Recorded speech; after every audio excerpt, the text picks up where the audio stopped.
In commemoration, celebration, and honor of Veterans Day, I'd like to share the story of two Louisiana heroes who served in World War II, Lucius Forsyth and Robert Emmett Stanley, two Louisianians who answered the call to serve and did so honorably. Lucius Forsyth left his home in Paulina, Louisiana, to serve in World War II in his late teens as a U.S. Navy seaman aboard the USS Saratoga. On February the 21st, 1945, Lucius and the crew of the Saratoga experienced the most concentrated assault of World War II against a warship. The Saratoga and her 3,500 sailors fought bravely as the Japanese forces attacked the ship for 3 hours. Bombs were dropped and 5 Japanese kamikazes crashed their aircrafts into the Saratoga. 7 levels below the main deck, Lucius knew that the impact of a bomb or kamikaze near his location would mean certain death.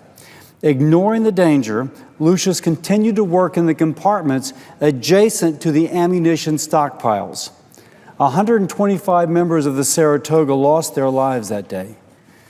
Lucius remained aboard the Saratoga for the rest of the war. After the Japanese surrender, he returned home, married Rita Bourgeois of Gonzales, Louisiana, raised 5 children, and today is blessed with 21 grandchildren and 20 great-grandchildren. The other Louisiana veteran I'd like to recognize is Robert Emmett Stanley.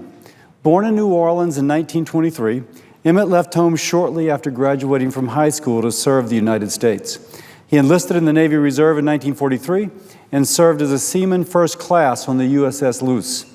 On the morning of May 4th, 1945, one day after Emmett's 22nd birthday, Japanese kamikaze pilots attacked the USS Luce.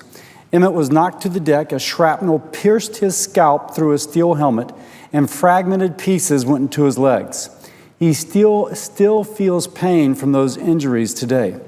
Emmett and the other crew members were soon given orders to abandon the USS Luce after more kamikazes struck.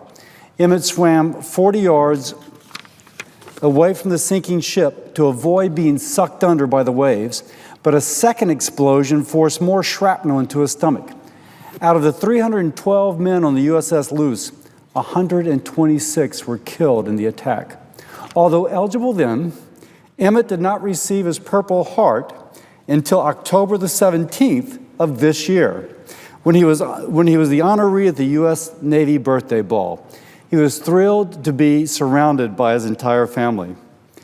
Now, these are 2 stories about heroism and valor. There are many more. Let me brag a little bit for a couple of the young men who work on my staff.